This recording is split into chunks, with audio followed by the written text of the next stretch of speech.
into it. I wanted to answer this question first. Oh, I'm just. It says, okay, we'll answer your question. This the age that is expected to teach, or we're just basically that's showing that Christ had taught at a young age. We just bring out the scripture. Luke chapter 2, verse 40.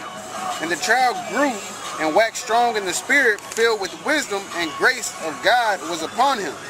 Now his parents went to Jerusalem every year at the feast of the Passover. And when he was 12 years old, they went up to Jerusalem after the custom of the feast. And when they had fulfilled the days, as they returned, the child Jesus tarried behind in Jerusalem, and Joseph and his mother knew not of it.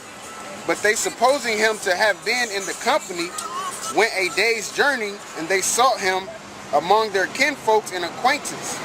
And when they found him not, they turned back again to Jerusalem seeking him. And it came to pass that after 3 days, they found him in the temple, sitting in the midst of the doctors, both hearing them and asking them questions.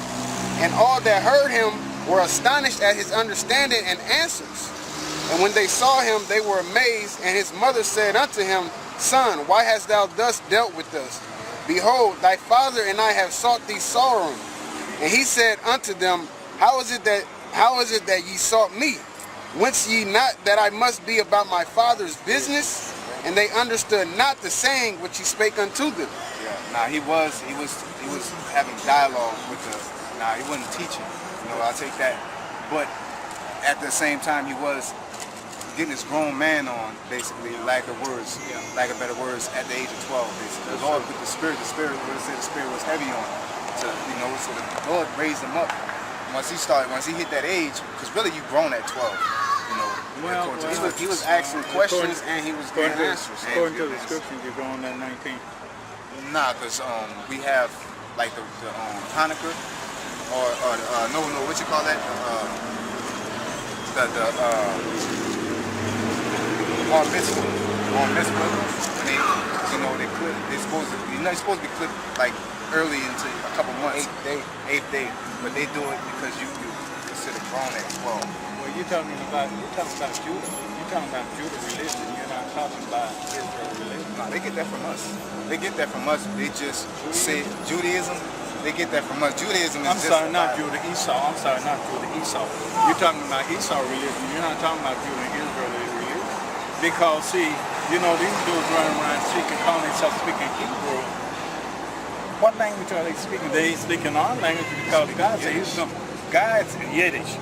Correct, they speaking Yiddish. Because God said he was going to compound our language and make us forget everything that we knew about ourselves because we transgressed against the I love the conversation y'all having. I'll catch y'all on okay. Could I tell you about the sign real quick? Or you have to go? I'm sorry. But I don't want to interrupt the dialogue. No, we're just talking. Go ahead. Let the brother. I must give my admiration to you brothers. Yeah, I'm welcome. I have to. Hey, man. Whether you're speaking it here or in somebody's church, you're speaking it, you're reading it, you're learning. Well, okay. This right here, now, like you were saying, when people read the Bible, I don't think they really read. They probably just go to church. Sometimes it's hard to understand. But what he read from, I have heard many sermons about that age 12 thing, but I haven't. This I know about the 12 tribes, but right that, here. It's going deep because basically, you have to be constantly read. The Bible is a puzzle. Very much so. So he says, line upon line, precept upon precept. Here a little, there a little. So you got to go here, you got to go there, and put it together and say, oh, okay, that's what it means. Okay. All right, you can't just read something off face value all the time. Right. Definitely with the scriptures, because it don't mean the same thing every time. Right. Because he'll say Egypt, when he said the daughter of Babylon. Right. He's like, what's the daughter of Babylon? He said Esau's the daughter of Babylon, way in Psalms. All right. So here, you go into Genesis, I believe the 45th or the 47th chapter. It gives a prophecy about the 49th chapter. It gives a prophecy of all the 12 tribes what had happened to it. All right. And he says like different. If you can get it real quick, he says different things. Now this, if you can receive it, but the prophecies that lines up, all these people fall into it. Like it said about Simeon and Levi. Remember Simeon and Levi, they killed the guy for raping their sister, right? You read about that? I can't say I'm familiar with that one. Simeon Levi had a sister. She went into town and she got taken by this Hamite. He brought her to Israel and said, I want to marry her. You know, I want to marry her. He said, well, you got to be circumcised. All that whole time, Simeon Levi got mad, and while they was going back, when they were circumcised, they slaughtered all of them.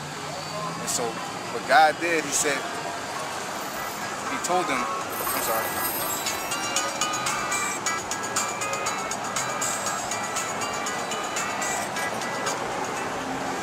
So, but when that happened, God told Simeon Levi, he said basically, you're gonna be you're forever cursed. You're never gonna be able to get along. You know, you're gonna live together. You're gonna be neighbors, but you're never gonna be able to get along. Now, is that who you're talking about here? Levi, the Haitians, How, and Simeon. What's Simeon at? Simeon and Dominicans. To this day, Haitians and Dominicans, they stay on the same island and cannot get along for nothing. Yeah, I was gonna say I ran into them. They get offended. They're distinctly either Dominicans or they're Haitians. They're not in between. So you taking me somewhere in the Bible to give me a reference to where one of these things, one of these tribes are broken up or described in. Okay. Which one? Where? Genesis 49. Okay. This is Genesis 49, verse 1. And Jacob called unto his sons and said, Gather yourselves together, that I may tell you that which shall befall you in the last days. Last days. All right, word. Gather yourselves together, and hear, ye sons of Jacob, and hearken unto Israel your father. Reuben, thou art my firstborn. All right, Reuben. Yeah. Okay. Yeah. Right. Okay. Yeah, Reuben. Okay. Seminole Indians. Okay, go ahead. Thou art my firstborn. He was the firstborn. Go ahead. My might and the beginning of my strength. Might, the beginning of strength. They're warriors. Reubenites are warriors. The Seminole Indians are natural-born warriors. All right. In history, Indians were so bad that they had to create a Gatling gun to kill them all, because they couldn't. You had to create an automatic rifle. That's in Florida somewhere, where one of those military persons used the Indians to beat somebody. I don't like really history that you don't have. Okay, We gonna go ahead. just a little bit more. I appreciate this. And another part, far as the might, them was the main section of the Native Americans that they couldn't beat. The Seminole Yeah, the Indians. Seminole Indians. People were afraid of them. They didn't sign And the that's treaty. why the U.S. That's why some of those people use them for their might. Okay, I'm with you. It says, in the beginning of my strength, the excellency of dignity, the excellency of power. Yeah, the excellency of dignity. The Reubenites are high-minded, not high-minded. Reubenites. The Reubenites. Seminole Indians. They're very dainty. Okay. You know what I'm saying? They like good things. So that whole chapter right there, Genesis 49, is basically just dealing with Reuben? No, it's going to name everybody. Okay, so if I go to Genesis 49, it's going to name, like, we're going to say Judah. This is what's going to happen to you. okay. We're going to read it a little bit more. At least I know where to go, because the connection on this part is what I'm finding most interesting. And the fact that you can take me and to where I can go look it up myself is even better. But let me again commend you all for being about the word, reading the word, interpreting it the best you can, and sharing that. Okay, I hope more young folk will stop and chit-chat. How you doing today? Doing fine. Just enjoying the Mayphone holiday. Like the scriptures say, you have to, we all at the end of the day, we have to thank the Lord, and it's study to show thyself approved, a workman that need not to be ashamed. All right, because once we go through this, to even go through this 12 tribe sign, right, you have to do what? You have to go into history. You have to deal with geopolitics. All right, you have to deal with the world. You got to go dig in. You can't just read the Bible and not read. Just not be in tune with the world. You can't be in a box and read the Bible, basically, you know what I'm saying? To be able to understand this, all right? And then on a bigger spiritual aspect, that's why the Lord has certain authors put it in books. And he had the internet created, and he had, you know, how you can get books through PDF and everything, man. All of that is to spread this truth, man. You know? Because if you don't know what's going on in the world, you're not going to understand the Bible.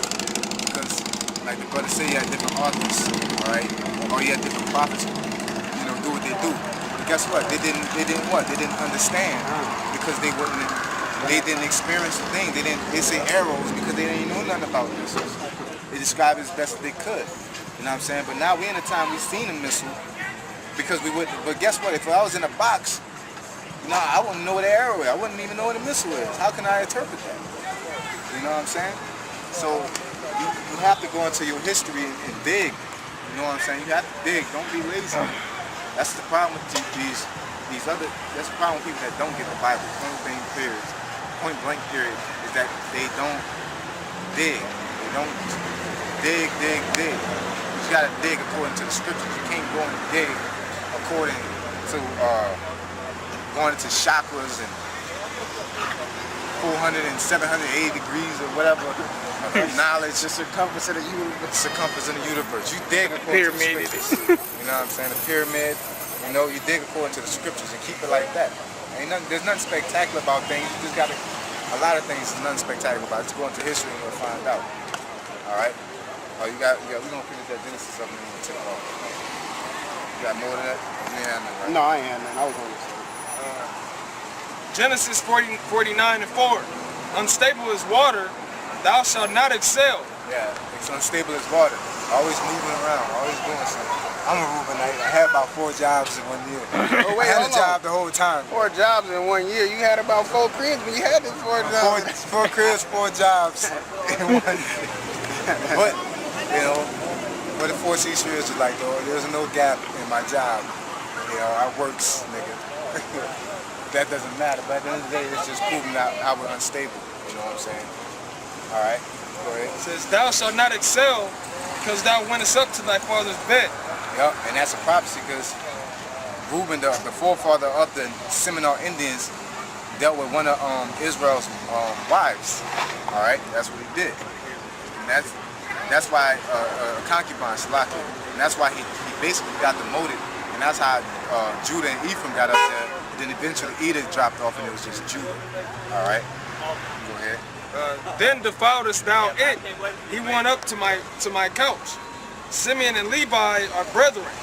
Instruments of cruelty are in their habitations. Remember we were saying earlier that they killed that I believe it was a Hamite, correct me if I'm wrong. And that's his instrument of cruelty. When he got circumcised, they killed him. He wasn't supposed to do that. Even though you're a heathen, you're still not, like you're saying, the law is a constitution. It protects them heathen too. All right, go ahead. O my soul, come not thou into their secret. Unto their assembly, mine honor be not thou united.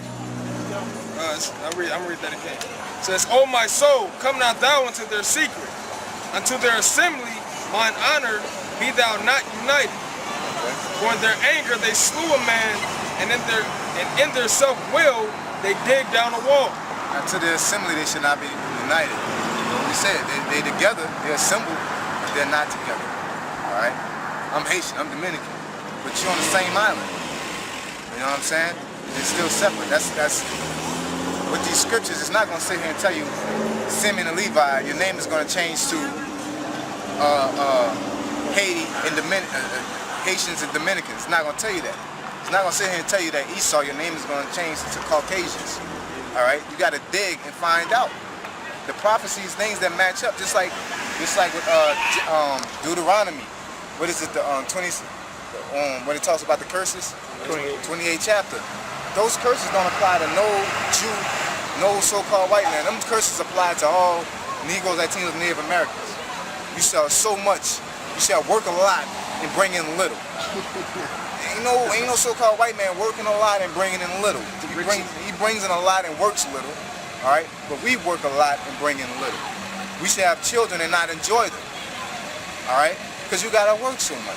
So how can you say that these prophecies match up with somebody else? You gotta use common sense. You gotta use sense with the scriptures. You know what I'm saying? Not believe what people tell you. What the scriptures say, a simple man believeth everything, but a prudent man looketh well to his going. Basically, he looks at it, somebody go back and research that. You know, when the scriptures say, we shall not enjoy our children.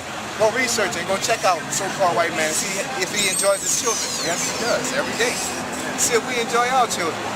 No, we got a problem. You either got a problem with your baby mama, or baby daddy, or Section 8 or child support or whatever, or you're in prison or whatever's going on, you're not enjoying your kids at the end of the day. And that's us as a nation. All right?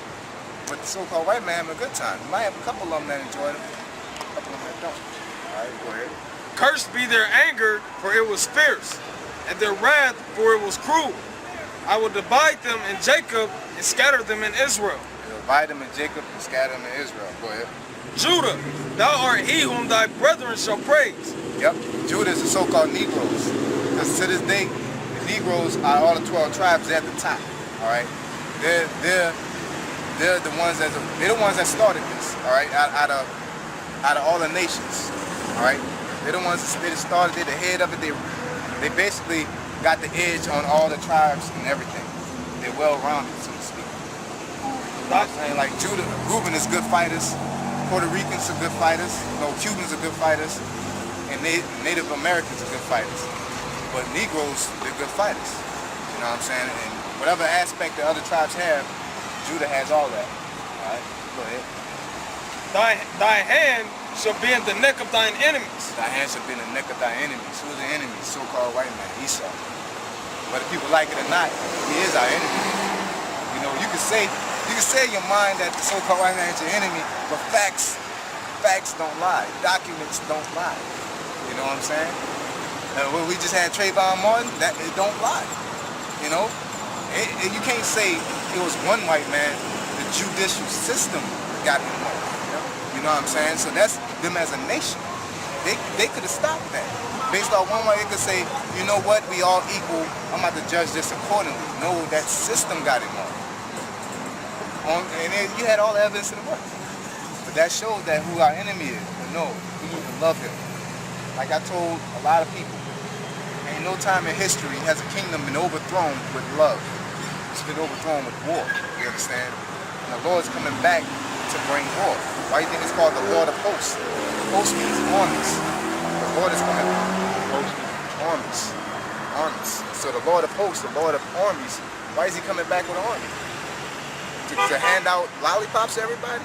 What you do with an army? You go to war. The Lord is coming back for a war and to overthrow somebody, and that's this kingdom right here. Who's running this war right now? The so-called white man. All right, that's just the facts. You might not like it. You might say, "Oh, I'm running my job," but guess who's the head man? All right, you want to go out of overseas? Who you gotta go see? What system you gotta go see? All right, that's just the fact of the situation. You know. It ain't that we don't, I don't like them. I'm gonna tell you straight up. I don't trust them, I don't like them. But it's just the fact of the situation.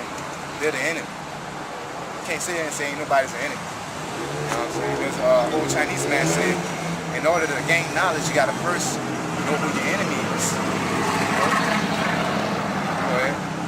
Thy father's children shall bow down before thee. Thy father's children shall bow down before them. Basically, we're gonna be praised you. Us as Negroes, Latinos, and Native Americans, Negroes are the head tribe. You know what I'm saying? So they're the best at almost everything. They're the ones that always be the authors of something, scholars of this, or a good fighter at that, a good fighter at this, or a good inventor. You know, we might have Ephraim. They're good, like the Latin and Native American tribes are normally good fighters. That's what they do. You know what I'm saying? But Judah is well-rounded. All right, go ahead. Judah is a lion's whelp. From the prey, my son. From the prey, my son, thou art gone up. He stooped down. He couched as a lion, and as an old lion. Who shall rouse him up? Yeah, he's crouched down as a lion, but as an old lion, who shall rouse him up? You know what that means? Back in the day, Judah, the so-called Negroes, was rowdy. They was about Black Panthers. They was trying to get this stuff together. Black Wall Street. But what they crouch down is an old lion. What that mean? They laid back and start letting things happen.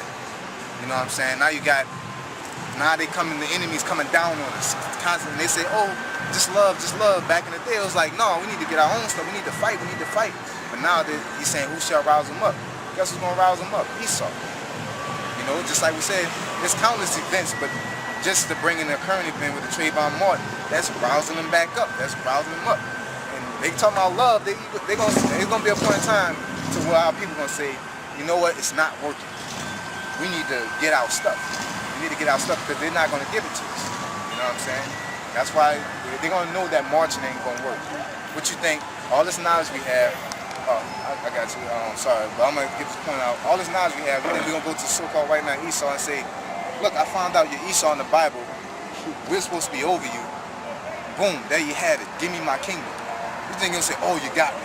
Here's the kingdom. You can have America. No, they're gonna say, whatever, nigga. Go to work. What they did with the 5 acres and the mule. You broke the law. Give us our 5 acres and the mule. Oh, whatever, nigga. Go to work. That's what they did. You know what I'm saying? Go ahead.